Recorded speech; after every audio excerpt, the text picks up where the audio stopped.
Hi, I am doctor Shahana. Welcome back to ചിത്രവസ്ത്ര.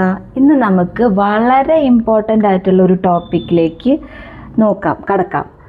ഞാൻ പറഞ്ഞു ഇതുവരെ നമ്മൾ ബേസിക് ആയിട്ടുള്ളതാണ് പഠിച്ചത്, പക്ഷേ ഇനി അങ്ങോട്ടേക്ക് അങ്ങനെയല്ല, കുറച്ചും കൂടെ ഇമ്പോർട്ടൻ്റ് ആയിട്ടുള്ള വിഷയങ്ങളിലോട്ടേക്ക് അങ്ങ് കടക്കുകയാണ് കേട്ടോ. അപ്പോൾ അതിനാദ്യം അറിയേണ്ടത് ഫാഷൻ ക്രോക്കീസ് എന്താണ് എന്നുള്ളത് തന്നെയാണ്. നമ്മൾ ഏത് ഗാർമെൻറ്റ് ഡിസൈൻ ചെയ്യുമ്പോഴും എന്തിൻ്റെ മേലെയാണ് നമ്മൾ ഡിസൈൻ ചെയ്യുക? ഒരു രൂപത്തിൻ്റെ മേലെ അല്ലേ? അപ്പോൾ ആ രൂപം വരയ്ക്കാൻ നമ്മൾ പഠിക്കണ്ടേ? വെറുതെ ഇങ്ങനെ വരയ്ക്കുന്നതല്ല, അതിനൊക്കെ ഒരു ബേസിക് മെഷർമെൻറ്റ്സും കാര്യങ്ങളും എല്ലാം ഉണ്ട്. അപ്പോൾ അതെന്താണെന്നാണ് നമ്മൾ ഈ ഒരു ക്ലാസ്സിൽ പഠിക്കാൻ പോകുന്നത് കേട്ടോ. അപ്പോൾ നമുക്ക് ഫാഷൻ ക്രോക്കീസ് എന്താണെന്ന് നോക്കാം. ക്രോക്കി എന്ന് പറഞ്ഞ വാക്ക് ഒരു ഫ്രഞ്ച് ടേം എന്നാണ് ഒറിജിനേറ്റ് ചെയ്തത്. ഫ്രഞ്ച് ടേമാണ് അത് സംഭവം. അതിൻ്റെ അർത്ഥം എന്ന് വെച്ചാൽ ഒരു ക്വിക്ക് റഫ് സ്കെച്ചാണ്, ഒരു റഫ് സ്കെച്ച്. അതിനെയാണ് ക്രോക്കി എന്ന് പറയുക. ഓക്കെ, അപ്പോൾ it is a French term. Fashion ഡിസൈനിങ്ങിൽ ക്രോക്കീസ് വെച്ചാൽ ഒരു മോഡലിൻ്റെ ഒരു ഔട്ട്ലൈൻ സിലോട്ടാണ്. സിലോട്ട് വെച്ചാൽ ആ ഒരു രൂപമല്ലേ, അതാണ് സംഭവം. ഫാഷൻ ഡിസൈനിങ്ങിൽ ക്രോക്കി എന്ന വാക്കിൻ്റെ അർത്ഥം അതാണ്. നമ്മൾ ഈ ഒരു സാധനത്തിൻ്റെ മേലെയാണ്, അതൊരു ടെംപ്ലേറ്റ് ആയിട്ട് യൂസ് ചെയ്തിട്ട് അതിൻ്റെ മേലെയാണ് നമ്മൾ എന്ത് ചെയ്യുക, ഗാർമെൻറ്റ്സ് എല്ലാം ഡിസൈൻ ചെയ്യുക. അപ്പോൾ ക്രോക്കീസ് തന്നെ പല ടൈപ്സ് ഉണ്ട്, പലതായിട്ട് ഡിവൈഡ് ചെയ്തിട്ടുണ്ട്. അപ്പം എങ്ങനെയൊക്കെയാണ് ഡിവൈഡ് ചെയ്തതെന്ന് നോക്കാം. ആദ്യം അതിൻ്റെ പ്രപ്പോർഷൻ വെച്ചിട്ട്, അഥവാ ഹെഡ് കൗണ്ട് വെച്ചിട്ട് 3 തരത്തിലായിട്ട് ഡിവൈഡ് ചെയ്തിട്ടുണ്ട്. 8 head croquis, 9 head croquis, 10 head to 12 head croquis. ഇങ്ങനെ 3 രീതിയിലായിട്ട് പ്രപ്പോർഷൻ വെച്ചിട്ട് ഡിവൈഡ് ചെയ്തിട്ടുണ്ട്. ഇതെന്ന് വെച്ചാൽ ഹെഡ് കൗണ്ട് എന്ന് ഉദ്ദേശിക്കുന്നത് ആ തലയുടെ ഒരു വലുപ്പല്ലേ, അതാണ് ഉദ്ദേശിക്കുന്നത്. തലയുടെ ഹൈറ്റ് അത് വെച്ചിട്ടാണ് ഈ ഒരു ക്ലാസിഫിക്കേഷൻ നടത്തിയിട്ടുള്ളത്. അപ്പോൾ 8 ഹെഡ് ക്രോക്കീസ് എന്ന് വെച്ചാൽ നമ്മൾ the realistic ready to wear സ്റ്റൈലാണ്. ഇപ്പോൾ ഞങ്ങൾക്കൊക്കെ കോഴ്സിൽ പഠിപ്പിച്ച ഒരു സ്റ്റൈൽ എന്ന് പറയുന്നത് 8 ഹെഡ് ആണ് കേട്ടോ. 8 ഹെഡ് ക്രോക്കീസ് ആണ് ഞങ്ങളൊക്കെ പഠിപ്പിച്ചത്. അപ്പോൾ ഇത് 8 ഹെഡ് ക്രോക്കീസ്, ഇത് 9 ഹെഡ്, 10 ഹെഡ് ക്രോക്കീസ്. അപ്പം ഡിഫറൻസ് നിങ്ങൾക്ക് മനസ്സിലായി. ഇത് കുറച്ചും കൂടെ ചെറുതാണ് അല്ലേ. 9 ഹെഡ് പറയുമ്പോൾ കുറച്ചും കൂടെ വലുപ്പം വെച്ചു. കാലിൻ്റെ ആ ഏരിയയിലുള്ള കാല് കുറച്ചും കൂടെ എന്താക്കും, ഇലോങ്ങേറ്റ് ചെയ്യാണ് ചെയ്യുക 9 ഹെഡ് ക്രോക്കീസ് എന്ന് പറയുമ്പം. അതെന്തിനാണ് അങ്ങനെ ചെയ്യുന്നതെന്ന് വെച്ചാൽ കുറച്ചും കൂടെ ആ ഗാർമെൻറ്റിൻ്റെ ആ ഒരു ഫ്ലോ ഒക്കെ ഒന്ന് അറിയാൻ വേണ്ടിയിട്ടാണ് അതങ്ങനെ ചെയ്യുന്നത്. ഇനി 10 ഹെഡ് ക്രോക്കീസ് എന്ന് പറയുമ്പോൾ കുറച്ചും കൂടെ അതൊരു റൺവേ സ്റ്റൈൽ എന്നൊക്കെ പറയും. ആ ഡ്രേപ്പ് ചെയ്ത ആ ഒരു ഗാർമെൻറ്റിൻ്റെ ഭംഗി അതിങ്ങനെ ഒഴുകി കിടക്കുന്നതൊക്കെ കാണിക്കാനും അതിനൊക്കെ വേണ്ടിയിട്ടാണ് നമ്മൾ 10 ഹെഡ് ക്രോക്കീസ് ഒക്കെ വരയ്ക്കുന്നത്. അപ്പോൾ 8 ഹെഡ് ക്രോക്കീസ് ആണ് ഞങ്ങളെ പഠിപ്പിച്ചിട്ടുള്ളത്. പൊതുവേ അതെന്ന് വെച്ചാൽ ഒരു ബേസിക് ഒരു ഹ്യൂമൻ ഹൈറ്റ് എന്ന് പറയുന്നത് എത്ര ആയിരിക്കും? ഇപ്പോൾ പെൺപിള്ളേരിലല്ലേ ഒരു 6 അടി അങ്ങനെയുള്ളവരൊക്കെ കാണും അല്ലേ. എന്നാലും നമുക്ക് എന്ത് ചെയ്യാം, ഒരു 7.5 to 8 ഹെഡ് എന്നുള്ള രീതിയിൽ പറയാം. അപ്പോൾ അതൊക്കെയെന്ന് വെച്ചാൽ റിയലിസ്റ്റിക് ആയിട്ടുള്ള ക്രോക്കീസ് ആണ് സംഭവം. ഇത് നമ്മൾ ഫ്ലാറ്റ് സ്കെച്ചസ് വരയ്ക്കാൻ പല ബുട്ടീക്സിലും എല്ലാത്തിലും യൂസ് ചെയ്യുന്നത് മിക്കവാറും 8 ഹെഡ് ക്രോക്കീസ് ആയിരിക്കും. 9 ഹെഡ് ക്രോക്കീസ് പറയുമ്പം ഇൻഡസ്ട്രി സ്റ്റാൻഡേർഡ് ക്രോക്കീസ് ആണ് കേട്ടോ. ഇൻഡസ്ട്രി സ്റ്റാൻഡേർഡ് ക്രോക്കീസ് ആണ്. അപ്പോൾ അതിൽ ഡെയിലി സ്കെച്ചിങ്ങിന് വേണ്ടിയിട്ട് മോസ്റ്റ് ഡിസൈനേഴ്സും യൂസ് ചെയ്യുന്ന ക്ലാസിക് ടെംപ്ലേറ്റ് എന്ന് പറയുന്നത് 9 ഹെഡ് ക്രോക്കീസ് ആണ്.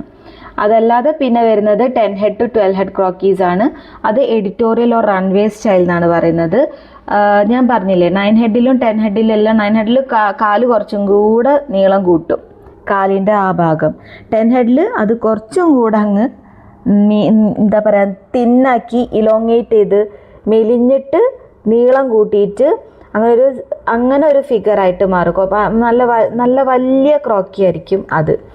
ഓക്കെ, അപ്പോൾ അതാണ് പ്രപ്പോർഷൻ വെച്ചിട്ട് ക്രോക്കീസിനെ ക്ലാസിഫൈ ചെയ്തിട്ടുള്ളത്. ഇനി അതല്ലാതെ ക്ലാസിഫൈ ചെയ്തിട്ടുള്ളത് പോസ് ആൻഡ് ആറ്റിറ്റ്യൂഡ് വെച്ചിട്ടാണ്. അതെങ്ങനെയൊക്കെയാണെന്ന് വെച്ചാൽ, ഒന്ന് സ്റ്റാറ്റിക് ഓർ ഫ്രോണ്ടൽ പോസ്. അപ്പോൾ സ്ട്രെയിറ്റ് ആയിട്ട് ഇങ്ങനെ ഫ്രണ്ട് വ്യൂ എന്ന് തന്നെ പറയാം. സ്ട്രെയിറ്റ് ആയിട്ട് നേരെ സ്ട്രെയിറ്റ് ഫോർവേഡായിട്ട് നിൽക്കുന്ന ആ ഒരു പോസിനെയാണ് നമ്മൾ സ്റ്റാറ്റിക് ഓർ ഫ്രോണ്ടൽ പോസ് എന്ന് പറയുന്നത്. രണ്ടാമത്തത് എന്ന് വെച്ചാൽ 3/4 വ്യൂ ആണ്, എന്ന് വെച്ചാൽ സൈഡ് പോസ്. പിന്നെ മൂന്നാമത്തെ പോസ് എന്ന് വെച്ചാൽ ബാക്ക് വ്യൂ. അപ്പോൾ നമ്മളൊരു ക്രോക്കി വരയ്ക്കുമ്പോൾ ശരിക്കും പറഞ്ഞാൽ അതിൻ്റെ ഫ്രണ്ട് വ്യൂവും ബാക്ക് വ്യൂവും, സൈഡ് വ്യൂ അത്ര പറയാറില്ല, പക്ഷെ എന്നാലും ഫ്രണ്ട് വ്യൂവും ബാക്ക് വ്യൂവും നമ്മൾ വരയ്ക്കാൻ പറയും. ഇപ്പോൾ പ്രൊജക്ട്സ് ഒക്കെ തരുമ്പോഴും നമ്മൾ ഫ്രണ്ട് വ്യൂവും ബാക്ക് വ്യൂ വരച്ചു കൊടുക്കേണ്ടി വരും. കാരണം എന്താണെന്ന് വെച്ചാൽ ഒരു ഗാർമെൻറ്റ് നമ്മൾ ഡിസൈൻ ചെയ്യുമ്പോൾ അതിൻ്റെ മുൻഭാഗം മാത്രം ഡിസൈൻ ചെയ്താൽ പോരാ, അതിൻ്റെ ബാക്കിൽ നമ്മളിപ്പോൾ എന്താ കൊടുക്കുന്നത് എന്നുള്ളതും നമ്മൾ സ്പെസിഫൈ ചെയ്യേണ്ടി വരും. ഇപ്പം ഞാനൊരു ഡിസൈൻ ചെയ്തു, അതിൻ്റെ ബാക്കിൽ ഞാൻ ക്ലോഷറായിട്ട് സിപ്പേഴ്സാണ് കൊടുക്കുന്നത് എന്ന് വിചാരിക്കും. ഇത് ഞാൻ ജസ്റ്റ് പറഞ്ഞാൽ മാത്രം പോരാ, സിപ്പേഴ്സാണ് കൊടുക്കുന്നത് എന്നുള്ളത് ഞാൻ ഡിസൈൻ ചെയ്തിട്ട് കാണിക്കേണ്ടി വരും. അതല്ല ഞാനിപ്പോൾ ബാക്കിലൊരു കെട്ട് കൊടുക്കുകയെന്ന് വിചാരിക്കും, ടൈ ചെയ്യാണ്. അപ്പോൾ ആ കെട്ട് ഞാൻ എങ്ങനെയാണ് മൾട്ടിപ്പിൾ ടൈസ് യൂസ് ചെയ്യുന്നുണ്ടോ, അതോ ഇപ്പോൾ ബ്ലൗസ് ഡിസൈനിങ്ങിലൊക്കെ കാണാം അല്ലേ, നെക്സൊക്കെ പല ഡിഫറെൻറ്റ് വെറൈറ്റീസ് ഉണ്ട്. ചിലപ്പോൾ ഓപ്പൺ ചെയ്തിട്ട് ഈ ഭാഗം ഒരു ഹാർട്ട് ഷേപ്പിലൊക്കെ ഓപ്പൺ ചെയ്ത് അതിന് ചുറ്റും നമ്മൾ എംബ്രോയ്ഡറി ചെയ്ത് അങ്ങനെയൊക്കെ കൊടുക്കും അല്ലേ. അപ്പോൾ ഈ ആ ഒരു ബ്ലൗസിൻ്റെ ഫ്രണ്ട് വ്യൂ മാത്രം കിട്ടിയാൽ പോരാലോ, അപ്പം നമുക്ക് ബാക്ക് വ്യൂ എന്താണെന്ന് അറിയേണ്ടി വരും അല്ലേ. ഇനിയിപ്പോൾ ഒന്നും കൊടുക്കുന്നില്ല, പ്ലെയിൻ ആയിട്ട് നമ്മൾ വിടുകയാണെങ്കിൽ അതെങ്ങനെയാണ് നമ്മൾ ഉദ്ദേശിക്കുന്നതെന്ന് വെച്ചാൽ അത് ഈക്വലി ഇമ്പോർട്ടൻ്റ് ആണ്. അതുകൊണ്ട് തന്നെ ഈ പോസസ്, അതുപോലെ front view back view side view ഇതെല്ലാം നമ്മൾ പഠിക്കണം എങ്ങനെ വരയ്ക്കുക എന്നുള്ളത്. അപ്പോൾ ബാക്ക് വ്യൂ, അതുപോലെ 3/4 വ്യൂ എന്ന് വെച്ചാൽ സൈഡ് വ്യൂ. ഇപ്പോൾ സൈഡ് വ്യൂ എന്തിനാണ്, നമ്മളിപ്പോൾ ഒരു ഡ്രേപ്ഡ് ഡ്രസ്സാണെന്ന് വിചാരിക്കുക. അപ്പോൾ ഈ ഡ്രേപ്പിങ് നമ്മളിപ്പോൾ ഇവിടുന്ന് ഇങ്ങനെ വന്നിട്ട് ഇങ്ങനെ നമ്മൾ ഡ്രേപ്പ് ചെയ്യാണ് സൈഡിലോട്ടേക്ക്. ആ സൈഡിൽ ആ പോർഷൻ എങ്ങനെയാണ് കാണാൻ ഉള്ളത് എന്നുള്ളത് നമ്മൾ കാണിക്കണ്ടേ. അപ്പോൾ അതിന് വേണ്ടിയിട്ടാണ് ഈ സൈഡ് വ്യൂ നമ്മൾ പറയുന്നത്. ആ ഡ്രസ്സ് എങ്ങനെ നമ്മൾ സൈഡിൽ ആ ഡ്രേപ്പിംഗ് വരിക. അപ്പോൾ സൈഡിലൊരു സ്ലിറ്റ് കൊടുത്തു നമ്മൾ, ഓക്കെ. അപ്പോൾ ആ സൈഡിൽ അപ്പോൾ എങ്ങനെയാണ് കാണാനുണ്ടാവുക എന്നുള്ളതെല്ലാം കാണിക്കാൻ വേണ്ടിയിട്ടാണ് നമ്മൾ എന്ത് ചെയ്യുന്നത്, ഇങ്ങനെ സൈഡ് വ്യൂ വരയ്ക്കുന്നത്. ഓക്കെ. ഇനി നെക്സ്റ്റ് ക്ലാസിഫിക്കേഷൻ, 3 ക്ലാസിഫിക്കേഷനാണ് ഉള്ളത് കേട്ടോ. 3 തരത്തിലാണ് ക്രോക്കീസിനെ ക്ലാസിഫൈ ചെയ്തിട്ടുള്ളത്. ആദ്യം പ്രപ്പോർഷൻ വെച്ചിട്ട്, ഹെഡ് കൗണ്ട് വെച്ചിട്ട് 8 head 9 head 10 head to 12 head. രണ്ടാമത്തത് വരുന്നത് എന്താണ്, നമ്മുടെ പോസ് ആൻഡ് ആറ്റിറ്റ്യൂഡ് വെച്ചിട്ട്, അത് front view, static or frontal view, 3/4 view, അതുപോലെ തന്നെ ബാക്ക് വ്യൂ.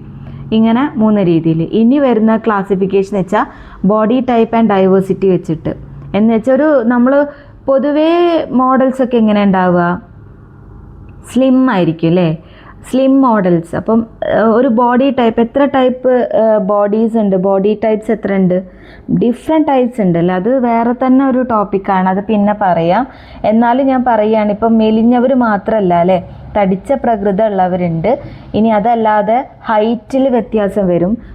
ഭയങ്കര ഹൈറ്റ് ഉള്ളവർ മാത്രമല്ലല്ലോ ഈ ലോകത്തുള്ളത്, ചെറുതായിട്ടുള്ളവരുണ്ട് അല്ലേ. അപ്പോൾ അതുണ്ട്. പിന്നെ ഇതുപോലത്തെ മെറ്റേണിറ്റി എന്നുവെച്ചാൽ പ്രഗ്നൻറ്റ് ലേഡീസിനും മെറ്റേണിറ്റി ഡ്രസ്സസ് ഒരുപാട് ഇപ്പോൾ ഇറങ്ങുന്നുണ്ട്. അതും ഒരു ഫാഷൻ ട്രെൻഡായിട്ട് മാറുന്നുണ്ട്. അപ്പോൾ ആ മെറ്റേണിറ്റി ഡ്രസ്സസ് നമ്മൾ ഡിസൈൻ ചെയ്യേണ്ടി വരും. അപ്പോൾ അതിനും എന്ത് വേണ്ടി വരും, ക്രോക്കീസ് വേണം. അപ്പോൾ ആ ക്രോക്കീസ് വരയ്ക്കാനും നമ്മൾ പഠിക്കണം. അതാണ് ആ ബോഡി ടൈപ്പും ഡൈവേഴ്സിറ്റിയും വെച്ചിട്ട് ക്രോക്കീസിനെ ഇങ്ങനെ ക്ലാസിഫൈ ചെയ്തിട്ടുണ്ട് എന്നുള്ളത് നമ്മൾ അറിഞ്ഞിരിക്കണം. ഫസ്റ്റ് ക്ലാസിഫിക്കേഷൻ എന്ന് പറയുന്നത് സ്റ്റാൻഡേർഡ് സ്ലിം ബാർ മോഡൽ ഷേപ്പാണ്. ഒരു മോഡലിൻ്റെ, നമ്മൾ പൊതുവേ മോഡൽസ് എങ്ങനത്തെ മോഡൽസാണ് നമ്മൾ എടുക്കുക, സ്ലിം ആയിട്ടുള്ളവരാണല്ലോ. അതെന്തിനാണ് സ്ലിം മോഡൽസ് എടുക്കുന്നത്, എന്തിനാന്ന് വെച്ചാൽ കുറച്ചും കൂടെ ആ ഗാർമെൻറ്റിൻ്റെ ഭംഗി, ഗാർമെൻറ്റിനെ ഫോക്കസ് ചെയ്യും. അപ്പം ബോഡീനെ ഫോക്കസ്ഡ് ആവുന്നതിനേക്കാളും ഗാർമെൻറ്റിലേക്കായിരിക്കും നമ്മുടെ ഫോക്കസ് പോവുക.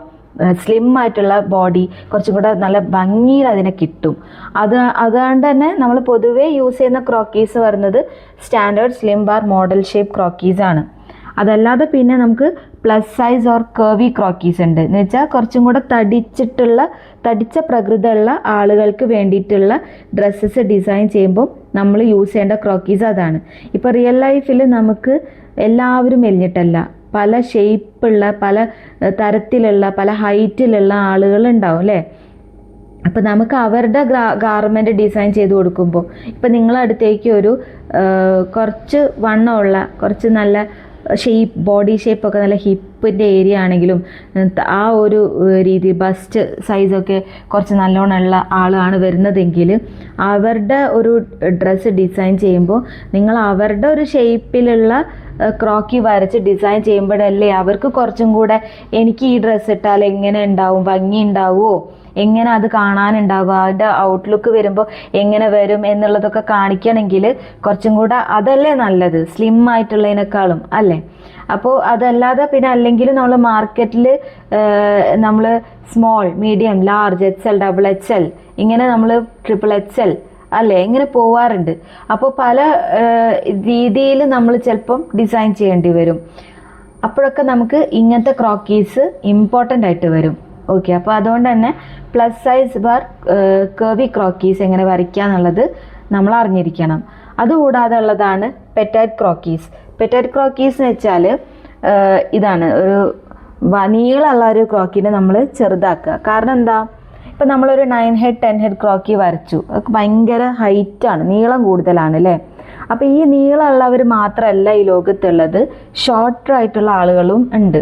അപ്പോൾ ഈ നീളത്തിൽ വരച്ച ആ ക്രോക്കീനെ നമ്മൾ എന്താക്കുകയാണ്, ഒന്ന് ചെറുതാക്കി. പക്ഷെ ചെറുതാക്കുമ്പോൾ എങ്ങനെയാണ്, ബാലൻസ് ചെയ്യണം. ഇങ്ങനെ ആക്കിയിട്ട് അപ്പോൾ ഇങ്ങനെ വീർത്തിട്ട് അങ്ങനെ ആക്കരുത്. ഒരേ രീതിയിൽ തന്നെ ഇതുപോലെ ഷോർട്ടായിട്ട് വേർട്ടിക്കലായിട്ടുള്ള ഒരു ക്രോക്കീനെ നമ്മൾ ചെറുതാക്കി ബോഡി ബാലൻസ് എല്ലാം ചെയ്ത് അങ്ങനെ ആക്കുന്ന ക്രോക്കീസിനാണ് നമ്മൾ പെറ്റൈറ്റ് ക്രോക്കീസ് എന്ന് പറയുക. പിന്നെ മെറ്റേണിറ്റി ക്രോക്കീസ്, അത് പ്രഗ്നന്റ് ലേഡീസിന് വേണ്ടിയിട്ടുള്ളത്. അപ്പം ഇങ്ങനെയാണ് നമ്മൾ ക്രോക്കീസിനെ ക്ലാസിഫൈ ചെയ്തിട്ടുള്ളത്. അപ്പോൾ ഫസ്റ്റ് നമ്മൾ ഇതറിയണം, ഒരു ക്രോക്കി വരയ്ക്കുന്നതിന് മുൻപ് ഇങ്ങനെയൊക്കെ ക്രോക്കീസിനെ ക്ലാസിഫൈ ചെയ്തിട്ടുണ്ടെന്നും ഇത്ര ടൈപ്പ് ക്രോക്കീസ് ഉണ്ടെന്നും എല്ലാം നമ്മൾ അറിഞ്ഞിരിക്കണം. സോ നമുക്ക് നെക്സ്റ്റ് ട്യൂട്ടോറിയലിൽ ബ്ലോക്ക് ഫിഗർ എങ്ങനെ വരയ്ക്കാം എന്നുള്ളത് പഠിക്കാം. ബ്ലോക്ക് ഫിഗർ എന്ന് വെച്ചാൽ ഒരു ഷേപ്പ്, ഇതുപോലത്തെ ഒരു ബോഡി ഷേപ്പ് വരയ്ക്കുന്നതിന് മുൻപായിട്ട് നമ്മൾ എന്ത് ചെയ്യും, ഇതിനൊക്കെ ബ്ലോക്സ് ആക്കും. ഈ തലേൻ്റെ ഭാഗത്ത് ഒരു റെക്റ്റാങ്കിൾ കൊടുക്കുക, ഈ ഷേപ്പ് നമ്മളിപ്പോൾ പണ്ട് ചെറുപ്പത്തിൽ വരയ്ക്കാറില്ലേ, കള്ളി വരച്ച ഇവിടെ ഒരു വട്ടം, കള്ളി, ഒരു കാലിന് ട്രയാങ്കിൾ എന്നൊക്കെ പറഞ്ഞിട്ട് നമ്മൾ അങ്ങനെ കുട്ടികളാകുമ്പോൾ വരയ്ക്കാറില്ലേ, അതുപോലെ നമ്മൾ ഫസ്റ്റ് ക്രോക്കി വരയ്ക്കുന്നതിന് മുൻപ് അതിനെ ബ്ലോക്സ് ആക്കാം. എന്നിട്ട് അതിനെ ബ്ലോക്ക് ഫിഗർ എന്ന് പറയും. ആ ബ്ലോക്കിൻ്റെ ഉള്ളിലാണ് നമ്മൾ എന്ത് ചെയ്യുക, ഷേപ്സ് ഔട്ട്ലൈൻ ചെയ്തെടുക്കുക. ഓക്കെ, അപ്പോൾ അത് എന്താണ് സ്റ്റാൻഡേർഡ് മെഷർമെൻറ്റ് എന്നൊക്കെ നോക്കുക. എങ്ങനെയാണ് ഞങ്ങളെ പഠിപ്പിച്ചത് എന്ന് ഞാൻ പറഞ്ഞുതരാം. ഞാൻ എങ്ങനെയാണ് വരയ്ക്കാറ് എന്നുള്ളതാണ് ഞാൻ ഇതിൽ പറയുന്നത് കേട്ടോ. അപ്പോൾ നമുക്ക് നെക്സ്റ്റ് വീഡിയോയിൽ കാണാം. അതുവരെ ബൈ.